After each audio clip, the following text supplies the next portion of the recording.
अगले सर्वे की, अगले टॉपिक की बात करते हैं और इसमें आते हैं कांग्रेस के सेल्फ गोल के सूरमा कौन है और सर्वे के सवाल क्या है, ये आगे बताता हूं।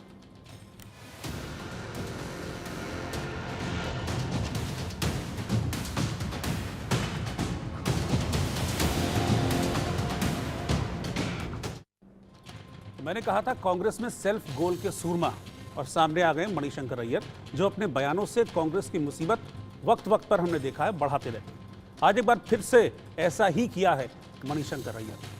आखिरी चरण के चुनाव के बीच मणिशंकर अय्यर ने फिर से एक ऐसा बयान दे दिया जिस पर सियासी बवाल हो गया। चीन पर बोलते हुए कांग्रेस नेता ने कहा कि अक्टूबर 1962 में चीन ने कथित तौर पर भारत पर आक्रमण किया। मैं फिर रिपीट कर देता हूं, चीन ने कथित तौर पर, ऐसा कहा जाता है, इसका मतलब यह है कि ऐसा कहा जाता है कि चीन ने 1962 में भारत पर आक्रमण किया था। अय्यर के इस बयान पर अब सियासत गर्मा उठी। अय्यर के बयान पर बीजेपी ने कांग्रेस को सवालों के कटघरे में खड़ा कर दिया। बीजेपी ने कहा कि चीन ने 43,000 स्क्वायर किलोमीटर जमीन जवाहरलाल नेहरू के समय में कब्जा कर ली थी। यह जमीन अभी भी चीन ने कब्जाई हुई है और मणिशंकर अय्यर चीन को क्लीन चिट दे रहे, कथित कह रहे। ऐसा क्या राहुल गांधी की सहमति के बिना हो सकता है? यह सवाल बीजेपी की तरफ से उठाया जा रहा है। बीजेपी के ताबड़तोड़ हमले के बाद कांग्रेस ने अय्यर के बयान से किनारा कर लिया। वहीं अय्यर को अब माफी मांगनी पड़ी, लेकिन सवाल है कि अय्यर के बयान से कांग्रेस को नुकसान होगा और होगा तो कितना होगा। इसी मुद्दे पर हम जनता की राय भी जानेंगे, लेकिन इससे पहले सुन लीजिए आप मणिशंकर अय्यर का वो बयान जिसने एक बार फिर से एक सियासी घमासान छेड़ दिया है। In October 1962, the Chinese allegedly invaded India. On the day that Taiwan fell, the Foreign Service exams began in London. जो 43,000 स्क्वायर किलोमीटर की भारत की भूमि जवाहरलाल नेहरू जी के समय में चीन ने कब्जाई, वो मामला हम सब जानते हैं, वो भूमि आज भी कब्जे में है। तो आप इसको कथित आक्रमण कैसे कहते हैं? It is an issue which is life, it is an issue where India has a legitimate claim over every inch of land. आज उन्होंने माफी मांग ली और मणिशंकर जी कांग्रेस के न स्पोक्समैन हैं, ना वर्किंग कमेटी के मेंबर हैं, ना सांसद हैं। ये सुन तो लीजिए ना, जब उन्होंने माफी मांग ली तो फिर बात क्या रही? तो अब कांग्रेस एक तरीके से बयान से किनारा कर रही है। प्रमोद तिवारी ये कह रहे हैं कि भाई वो प्रवक्ता तो है नहीं, तो फिर उनकी बात पर इतना ध्यान क्यों देना। लेकिन कांग्रेस नेता तो हैं मणिशंकर अय्यर, और एक बार नहीं, इससे पहले भी कई मरतबा उनके बयानों से किरकिरी होती रही है कांग्रेस की, और कांग्रेस यूं ही खुद को किनारे कर लेती है। इस पर एक सर्वे हमने किया, लोगों के बीच मणिशंकर अय्यर के इस बयान को ले गए और उनकी राय हमने जानना चाहिए। सर्वे का पहला सवाल था कि मणिशंकर अय्यर ने चीन के 1962 के अटैक को, हमले को कथित हमला बताया। इस पर आपकी क्या राय है? देश की जनता ने कहा 23% लोगों ने कि यह बेहद आपत्तिजनक बयान है, 48% लोगों ने कहा कि यह देश विरोधी बयान है, 16% लोगों ने कहा कि यह कांग्रेस का सेल्फ गोल है, जबकि 13% लोगों ने कहा कि इस पर अपनी कोई राय जाहिर नहीं करेंगे। लेकिन अगर आप समझ लीजिए कि जो पहले के तीनों ऑप्शंस थे, अगर मैं उन तीनों को जोड़ दूं कि मोर और लेस तीनों में एक ही बात थी, उन तीनों को अगर मैं कंसोलिडेट कर दूं तो आंकड़ा आता है 87%। यानी कि 87% लोग इस बात को आपत्तिजनक, देश विरोधी मानते हैं, और ऐसा नहीं कहना चाहिए था मणिशंकर अय्यर को। ये इत्तेफाक रखते हैं इस बात। मेरे साथ पैनल है, मुकेश त्यागी जी भारतीय जनता पार्टी से इस वक्त हैं, जगदीश शर्मा जी कांग्रेस को रिप्रेजेंट कर रहे हैं, और हिमांशु त्रिपाठी जी सीनियर जर्नलिस्ट हैं, वो साथ में जुड़ रहे हैं। जगदीश शर्मा जी, इस तरह की बात मणिशंकर अय्यर जी, अब आप कहेंगे स्लिप ऑफ टंग, मैं कहूंगा बार बार इस तरह की चीजें क्यों होती हैं? कथित मतलब दिमाग में चल रहा होगा तभी तो निकला होगा मुंह से। देखिए, मैं समझता हूं मणिशंकर अय्यर जी से बार बार ये कहलवाया जा रहा है। मणिशंकर जब एक्टिव राजनीति में तो है नहीं है, कांग्रेस के नेता थे कभी, अब बिल्कुल अपने घर बैठे हैं, कोई एक्टिव नहीं है। और सही बात तो कि चर्चा होनी चाहिए जो एक्टिव नेता, जैसे हमारे देश के प्रधानमंत्री मोदी जी एक्टिव हैं, आपको पता सुबह शाम रैलियां कर रहे हैं, अमित शाह एक्टिव रैलियां कर रहे हैं, उनकी बात पर कोई चर्चा नहीं है। भाई कहा था पेट्रोल डीजल सस्ता कर देंगे, महंगाई कम कर देंगे, किसान की डबल आय कर देंगे, जहाज वाले को। सर पेट्रोल डीजल महंगाई मुद्दे, इन सब पे मैंने 5 बजे आज चर्चा की है, रोज कर रहा हूं। लेकिन नहीं, अभी मैं नहीं जिस खाना, टॉपिक मुझे पे तो है मैं रोज उसी बताना टॉपिक पे पड़ेगा जवाब सर। भी चाहूंगा आपसे। प्रधानमंत्री की बातों की खुलासा रोज करना पड़ेगा हमें। सर कल किया था, कल मैंने कल भी चर्चा की थी उस पर, 9 बजे में भी की, 5 बजे में भी की, लेकिन फिर लेकिन क्या करना है वो मुझे तय करने दीजिए। अब ये डिबेट है, आपको बताया होगा कि ये डिबेट है, इस पर आप मुझे जवाब दीजिए। मणिशंकर बहुत इंपॉर्टेंट हो गया भारतीय जनता पार्टी के लिए। आप कह रहे हैं अच्छा, कांग्रेस के लिए नहीं है इंपॉर्टेंट मतलब? बिल्कुल नहीं हमारे लिए इंपॉर्टेंट। सुन लीजिए, आप कान खोल के सुन लीजिए, हमारे लिए बिल्कुल छुटे हुए कारतूस हैं, बिल्कुल इंपॉर्टेंट नहीं है। अगर हमारे लिए इंपॉर्टेंट हो तो अच्छी बात नहीं करते। कहीं ना कहीं ये पत्रकार या मीडिया कवाते क्या देते हैं, उम्र होगी उनकी, पता नहीं क्या क्या देते हैं। हमारे लिए इंपॉर्टेंट आज अमित शाह और मोदी, जिन पर चर्चा होनी चाहिए और जो नहीं होती है, जो देश के लिए सपने देख रहे हैं, फिर 75 साल के बाद भी सपने देख रहे हैं, ये हमारे लिए इंपॉर्टेंट है कि इनको कैसे रोका जाए कि देश का बुरा हाल कर दिया, फिर भी कह रहे हैं हम ही सत्ता में आएंगे, 400 पार लाएंगे। हमारे लिए ये इंपॉर्टेंट है। और मैं समझता हूं ये चर्चा का विषय नहीं है। चर्चा का विषय जवान है जो आज लाचार है, विद्यार्थी हैं, शिक्षा है, मुकेश जी, महंगाई है, अब डीजल सेल्फ गोल पेट्रोल कर है। रहे हैं मणिशंकर अय्यर, तो ये दगे हुए कारतूस, फूके हुए कारतूस हो गए कांग्रेस के लिए बिल्कुल अपने है। नेता के स्टेटमेंट। कांग्रेस पार्टी में उनका कोई आप अस्तित्व नहीं, इस बात को समझ लीजिए। उनका मीडिया में अस्तित्व है, भाजपा की नजर में अस्तित्व है, कुछ नहीं है। जैसे मुरली मनोहर जोशी, जैसे आडवाणी जी, इस तरह से मणिशंकर अय्यर भी है। नहीं, मुरली आप मनोहर उनकी कहीं जोशी, गिनती होती आडवाणी है? जी, वो तो मार्गदर्शक मंडल में है, पूरा सम्मान होता है। मुकेश त्यागी अरे जी भाई, बताइए ये भी जरा। मार्गदर्शक में क्यों ऊपर नीचे उम्र बराबर, ये भी मार्गदर्शक मुकेश जी, मार्गदर्शन नहीं बैठाते ये हैं। तो मणिशंकर हमारा अय्यर नेता से तो आपके रहता है। आपके बड़े नेताओं को कंपेयर कर रहे हैं। मुकेश जी बोलिए आप। मौका दें। हाँ, अब बोलिए। मुझे प्लीज बोलने का मौका दें। जी जी जी बोलिए। जी, अनम्यूट कर दिया मैंने। जी देखिए, ऐसा है कि चर्चा बहुत गंभीर है क्योंकि देश की सुरक्षा से संबंधित है और मणिशंकर अय्यर कोई बच्चे नहीं है। 83 साल उनकी उम्र हो गई है। IFS वहां से बहुत पुराने इंडियन फॉरेन सर्विस में निकले हैं और बड़े उच्च उच्च पद कांग्रेस के अंदर ले चुके हैं। जवाहरलाल नेहरू से लेकर के राजीव गांधी तक और राहुल गांधी तक उनका विचार विमर्श हमेशा चलता रहा है। भले वो किसी ऑफिशियल पोजीशन में नहीं हो, पर उनका लगातार राहुल गांधी जी से, राजीव गांधी से और तमाम गांधी परिवार के साथ निकटता जग जाहिर है। उनका ये बयान देना, देखिए मैं समझ रहा हूँ कि इनके बयान को देखा जाए तो दो तरफा धारी है इसमें। एक तो धार ये है कि उन्होंने कहा एलिज्ड, कथित इंडिया चाइना वॉर 1962 का जो हुआ था, उसमें एलिज्ड का मतलब ये हुआ, मैं आपको एक थोड़ा सा सिनिकल व्यू पॉइंट बता रहा हूँ। हाँ हाँ हाँ। कि वो कहेंगे कथित इंडिया चाइना, इसका मतलब ये था कुछ चाइना और इंडिया में ऐसा समझौता हुआ जिससे कहा कि आप वॉर करिए हम, ताकि आपको अपनी कुछ टेरिटरी आपको दे सके। क्योंकि अगर कथित है तो इसका मतलब वो कृत्रिम है, आर्टिफिशियल वॉर है, वो कोई रियल वॉर नहीं था।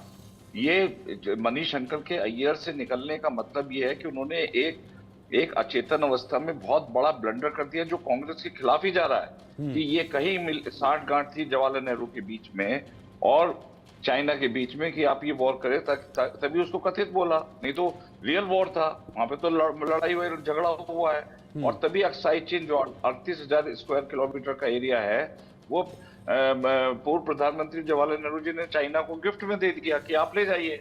तो ये स्थिति। दूसरा, उनको ये कहना वॉर में जहां पे हमारे कितने हजार सैनिक मारे गए थे, ये कहना कि कथित है, और उसके बाद ये कहना स्लिप ऑफ टंग है। स्लिप ऑफ टंग हो ही नहीं सकती, मैं आपको बता रहा हूँ। ये डेलिब्रेट अटेम्प्ट है। और ये जिस प्रकार के इनकी कथन वाचन पहले भी देख लीजिए, इन्होंने कहा कि आप हमको सरकार में लाइए और मोदी जी को हटाइए, पाकिस्तान में जाकर के बोले। इससे बाद में बोलते हैं कि इनके बोलते हैं कि सभी न्यूक्लियर पावर है, हमको इनकी रेस्पेक्ट करनी चाहिए, पाकिस्तान की, इनसे पंगा नहीं लेना चाहिए। और जब समझौते हुए तो उसमें कहा कि भाई टेरर को जो है टॉक से निकाल दीजिए, हम लोग सिर्फ टॉक करेंगे। तो ये जो उदारवाद की नीति थी कांग्रेस की पाकिस्तान के प्रति, वो बहुत जाहिर है। फारूक अब्दुल्ला भी उसी कहानी, वो भी इंडिया के गठबंधन के हिस्से हैं। तो लगातार पाकिस्तान समर्थित जो वो आ रहे हैं, तो एक प्रकार का नैरेटिव घटा जा रहा है कि मोदी जी जो है वो मतलब कोई अच्छी फॉरेन पॉलिसी उनकी नहीं है और वो देश के लिए घातक है पॉलिसी। तो इस अब आप उनको भी देख लीजिए, शशि थरूर को, वो यूएपीए को कहते हैं कि उसके अंदर कुछ प्रोविजन, जबकि कांग्रेस लेके आई है यूएपीए कि जब हम आएंगे तो यूएपीए हटा देंगे। तो आप जो है इस प्रकार की बातें पाकिस्तान के फेवर में कर रहे हैं। राहुल गांधी जाकर के चाइना की तारीफ करते हैं यूके और यूएसए में कि चाइना से सीखे, इंडिया में तो डेमोक्रेसी खतरे में आ चुकी है। तो इस प्रकार के नैरेटिव बहुत खतरनाक नैरेटिव है। आप ये कह रहे हैं कि साहब इसकी बात करिए, उसकी बात करिए, अरे वो डिबेट उस समय करिए जो इस समय गंभीर। ये नैरेटिव छोटे मोटे नैरेटिव नहीं है, इनको बहुत गंभीरता से। अच्छा हो आपने कार्यक्रम। ठीक है, अगला सवाल क्या था हमारा इस विषय को लेकर, इस मुद्दे को लेकर वो सवाल और उसका रिजल्ट मैं आपको बताता हूं, फिर हिमांशु जी के पास एक रिएक्शन के लिए आऊंगा। सवाल था कि 2024 के चुनाव प्रचार में कांग्रेस के किस नेता के बयानों से का खामियाजा पार्टी को भुगतना पड़ सकता है, नुकसान हो सकता है। 49% लोगों ने मणिशंकर अय्यर का नाम लिया, 19% लोगों ने सैम पित्रोदा का नाम लिया, 17% लोगों ने दिग्विजय सिंह कहा और 15% लोगों ने कहा कि हम इस बारे में कुछ भी कह नहीं सकते। अब हिमांशु जी मैं आपके पास आ रहा हूं, आप एक पत्रकार हैं, इसलिए मेरा सवाल आपसे ये है कि सिर्फ ये कह देने से या पल्ला झाड़ लेने से, जैसा कि अभी जगदीश शर्मा जी ने भी कहा कि वो फूके हुए कारतूस है, लेकिन है तो कांग्रेस के नेता। जयराम रमेश जी के सामने भी जब इस सवाल को रखा गया, उन्होंने कहा कौन है मणिशंकर अय्यर, उनका ये रिएक्शन था, कौन मणिशंकर अय्यर। तो इस तरीके से आप पल्ला झाड़ लेंगे तो क्या नुकसान से बच जाएंगे या खुद को अलग कर लेंगे? वो तो पल्ला झाड़ने से कुछ नहीं होगा। ये बयान मणिशंकर अय्यर ने दिया और वो कांग्रेस के नेता हैं और बड़े नेता रहे कांग्रेस के, तो इस यह कहकर नहीं बच सकते कि वो कौन है मणिशंकर अय्यर। और जिस तरह से इन्होंने बयान दिया है, ये सीधे सीधे जो युद्ध हुआ था भारत चीन का, उसे कठिन बता करके शहीदों का भी अपमान किया है मणिशंकर अय्यर ने। और रही बात सेल्फ गोल की, तो सेल्फ गोल तो मणिशंकर अय्यर पूर्व में भी करते आए हैं। जब जब चुनाव होते हैं मणिशंकर अय्यर कुछ न कुछ इस तरह की बातें बोल जाते हैं जिसका नुकसान कांग्रेस को होता। लेकिन इस चुनाव में मुझे लगता है कि सबसे ज्यादा नुकसान सैम पित्रोदा ने किया है, क्योंकि उसे बैक टू बैक कई बयान ऐसे आए उनके जिस पर इलेक्शन के कई चरण निकल गए। तो जो अच्छा खासा मसाला मिल गया जो है एनडीए को, और एनडीए अपनी सभाओं में सैम पित्रोदा के बयानों को लेकर के जनता को खूब अच्छी तरह से समझाता रहा कि किस तरह से, चाहे वो अमेरिका की नीति हो कि कितना परसेंट जो सरकार ले लेगी, कितना परसेंट आपके पास रहेगा। तो इस तरह कांग्रेस में भरमार दिखाई पड़ती है। और इस बार जिस तरह बड़े सचेत होकर के लोग चुनाव लड़ रहे थे, लेकिन अब देखिए पहले सैम पित्रोदा ने किया, अब आकर के मणिशंकर अय्यर ने ऐसा अपमानजनक बयान दिया है जिसको लोग बर्दाश्त नहीं कर पाएंगे। जगदीश जी मैं आपसे ये जानना चाह रहा हूँ, आप कह रहे हैं कि दगे हुए कारतूस हैं, जयराम रमेश जी कह रहे हैं कौन है, लेकिन ठीक है मंत्री नहीं हैं, कोई ओहदेदार नहीं है, लेकिन पार्टी के नेता तो हैं, एक वक्त पर केंद्र सरकार में मंत्री भी रहे हैं। क्या इस तरह के बयानों पे आपको नहीं लगता कि मतलब बहुत सोच समझ के बोला जाना चाहिए इस तरह की चीज़ों को, इतने सेंसिटिव इशू को? देखिए रोहित भाई, आपको चिंता बहुत हो रही है और बीजेपी यदि पत्रकार महोदय को चिंता हो रही है, कांग्रेस का बड़ा नुकसान हो रहा है। कांग्रेस का कोई नुकसान नहीं हो, कांग्रेस का फायदा हो रहा अमित शाह और मोदी से, उनकी झूठ से, उनके झूठे जुमलों से, उनकी झूठी कार्रवाई से, उनके झूठे काम से, उनके देश बेचने से कांग्रेस को बहुत फायदा हो रहा है। 4 तारीख को हमारा आप रहेंगे और 300 प्लस लेके सरकार बनाएंगे। हम 400 पार की बात नहीं करते क्योंकि युवा में हमारे पास नहीं है। हम जनता के बीच में, जनता आप कुछ भी दिखाओ, कुछ भी बोलो, चाहे मणिशंकर कुछ बोले, चाहे सैम पित्रोदा कुछ बोले, लेकिन जनता राहुल गांधी को पसंद करे, इस बात को समझ लीजिए। जनता राहुल गांधी के साथ खड़ी है। राहुल गांधी को आप देख रहे होंगे, राहुल गांधी को आप देख रहे होंगे कैसे किसान के साथ, बहन बेटों के साथ कंधे से कंधे मिलाकर उनकी लड़ाई लड़ रहा है। जनता उसको पसंद करेगी जो जनता का नेता होगा। ये जो एसी में बैठ के बड़े बड़े जुमले छोड़ते हैं, भाषण देते हैं, 18 घंटे काम करते हैं और देश भीख मांगने का कगार पे आगा, जनता उसको कभी नहीं चलेगी। कौन खुश है बताइए, इनको कौन वोट देगा? किसान नहीं दे रहा, नौजवान नहीं दे रहा, मजदूर नहीं दे रहा, ठाकुर नहीं दे रहे, जाट नहीं दे रहे। आप जगदीश जी मुझे पता है कि आपके पास बोलने के लिए कुछ है नहीं, तो इसलिए आप उस इशू से बच रहे हैं। आप मुझे आप उस पर टिप्पणी करने से बच रहे हैं। सिर्फ आप ही नहीं, कांग्रेस के सभी नेता बच रहे हैं उस पर टिप्पणी करने से। यही चीज बताती है कि इसका, यही चीज बता रहे, इंडिकेट कर रही है कि नुकसान हो रहा है आपको। और ये तो मैंने पब्लिक से पूछा है, पब्लिक की राय है, ये कोई मैंने घर पे बैठ के तैयार नहीं किया सर्वे। ठीक है, मैं अगला क्वेश्चन ले लेता हूं सर्वे का, फिर आगे रखूंगा। अगला क्वेश्चन क्या था सर्वे का, उसको रखते हैं। अगला क्वेश्चन था कि कांग्रेस के नेता मोदी विरोध में पाकिस्तान चीन के पक्ष में बयान दे रहे हैं, इसका क्या असर होगा? 23% लोगों ने कहा कांग्रेस को फायदा होगा, 76% लोगों ने कहा कांग्रेस को नुकसान होगा, और 1% लोगों ने कहा कि इस पर हम अपनी कोई राय नहीं दे सकते। अब ये तो पब्लिक की राय है जगदीश जी, अब फिर आप कहेंगे कि नहीं ऐसा नहीं है, फिर घुमाएंगे चीजों को। जिस इशू पे चर्चा हो रही है उस पर रहते हैं ना। मिल जाएगी पब्लिक की राय, 4 जून को मिल जाएगी। आप चिंता मत करो, घबराओ मत। देश जिसको चुनेगा वही नेता होगा, और देश ने मन बना लिया राहुल गांधी। मुकेश जी, क्या इतने सेंसिटिव इशू को कांग्रेस बहुत हल्के में ले रही है? अरे भाई आप उतना हल्के में सर, मैं तो मुकेश जी से पूछ रहा हूँ, उनसे भी तो पूछ दीजिए मुझे थोड़ा सा। बीजेपी के हमारे प्रवक्ता बैठे हैं, उन्हीं से तो पूछ रहा हूँ, पर बात करेंगे उन्हीं से। अरे सर, ये मुझे तय करने दीजिए ना कि मुझे किस पे डिबेट करनी है। ये मुझे तय करने दीजिए किस पे डिबेट करनी है। आपको बताया गया होगा ना किस टॉपिक पे डिबेट है। बैठिए, आपको बताया इस टॉपिक पे तो उस पर करिए, क्यों इधर उधर घुमा रहे हैं? टू दी पॉइंट रहिए। मणिशंकर अय्यर अरे कांग्रेस के नेता हैं कि नहीं है मणिशंकर अय्यर? चैनल का भी नुकसान कांग्रेस के नेता हैं कि नहीं है मणिशंकर अय्यर? सुबह शाम यही चलता है। आपके पास कहने के लिए कुछ है नहीं, मुद्दे को भटका रहे हैं। जनता ठगी मुकेश जी, गई है, क्या किसान ये मर रहा है, ये जो गरीब खींच आदमी है मर रहा ये उस बता पर रही टिप्पणी है करिए ना। कि हाँ आप पूछिए गलत कि हो गया नेता थे, और अब क्या पुलिस उस पर के लीपा पोती से भी प्रधानमंत्री काम नहीं चल रहा जो है। देश के अच्छे दिलाएंगे। मुकेश जी, आप बीजेपी से सवाल करो ना, मोदी से सवाल करो, पता लग जाएगा। देखिए रोहित जी, जनता जरा आपको इनको तो मानेगी। शांत कराइए, कितना भावावेश हो रहे हैं ये। आप होगा, हम क्यों मणिशंकर शांत होंगे अय्यर भाई? के। तो बोलते रहिए, आप ही बोलते रहिए। अब बोल रहा हूँ देखिए, ना, ऐसा रोहित है जी से कि- क्यों आपसे पूछते कि कि- डीजल पेट्रोल कम होएगा, दोबारा के सपने अरे देख रहे हो बाबा। मुंगेरी लाल की तरह, या महंगाई कम होगी, अरे- या अच्छे दिन आएंगे, अरे रे। या किसान खुशहाल होगा। अरे हो गया, आपकी हो गया, गारंटी हो है गया, भाई, हो गया, गारंटी हो मुकेश जी गया, बोलिए, हो गया। मुकेश जी आप बोलिए बोलिए। नहीं, मैं ऐसे मुद्दे बोल से अलग नहीं जा सकता रहे ना, हैं। ये बिल्कुल विषयांतर कर रहे हैं। जो डिबेट हाँ। का केंद्र बिंदु है, उससे हट करके बातें कर रहे हैं। एक अगर यही डिस्कशन है तो उसका पहले आप हमें सब्जेक्ट दे देते, हम इनसे वही डिस्कस करते। लेकिन भाई, आजकल जो सब्जेक्ट तो सबसे भारत प्रमुख है, भारत केंद्र की बिंदु है, समस्याएं हैं। तुम अरे- इसको समस्या अरे बता रहे भाई, हो, हम उसको भारत- समस्या बता रहे हैं। समस्या अरे पर आप- चर्चा होनी अरे चाहिए। आपके लोग जो हैं चाइना से डोनेशन लेते हैं। प्रियंका गांधी अरे जो चाइना से डोनेशन क्या आप कहते लेते हो, चाइना को जमीन आप दे रहे हो, आपका राजीव प्रधानमंत्री गांधी- बोला था कि राजीव चाइना को गांधी- लेके। राजीव गांधी- आपका प्रधानमंत्री आप कह लोग रहा है कोई राजीव- घुसा नहीं है, और रक्षा मंत्री कह रहा है चुप है, रोहित जी, और बहुत वहाँ मुश्किल है दुनिया इनके बता साथ रही है डिबेट घुस गया। करना। चलो मेरे साथ जगदीश जी आपने बात कह ली ना, आप हमको बोलने दीजिए। ऐसे थोड़ी ना अब डिबेट हो पाती। आपने बात कह ली, अब हमको बोलने दीजिए। जब गलत लगेगा तो फिर रोक देंगे, फिर आप कह लीजिएगा।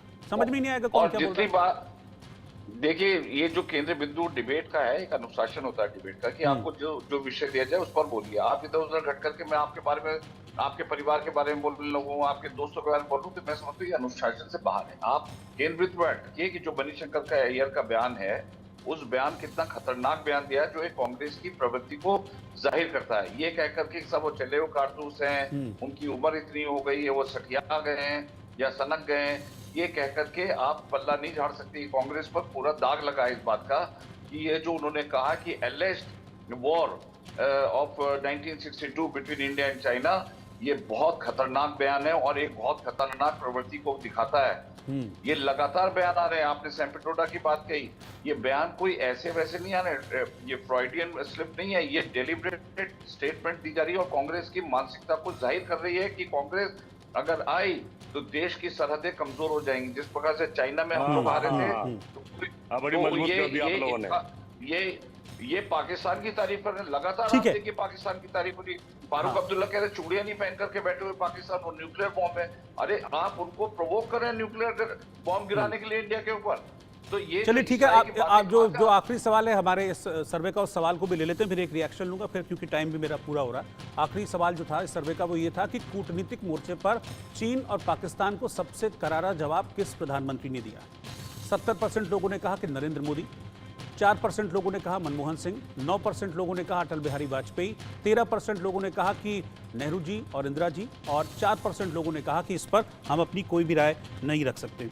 एक हिमांशु जी, एक आखिरी सवाल आपसे, एक आखिरी राय आपसे, ये सेल्फ गोल है और जिस तरीके से पल्ला झाड़ने से कुछ होगा इस पर, इस मुद्दे पर बहुत सीरियस इशू है ये बहुत ही गंभीर मसला है। उस पर पल्ला झाड़ने से कुछ नहीं होने वाला। देश की जनता समझदार है, वो समझ रही है कि कौन क्या बोल रहा है, और किसी को भी किसी नेता के कहने से दगे कारतूस नहीं माना जाएगा। मणिशंकर अय्यर बहुत बड़े नेता रहे कांग्रेस के।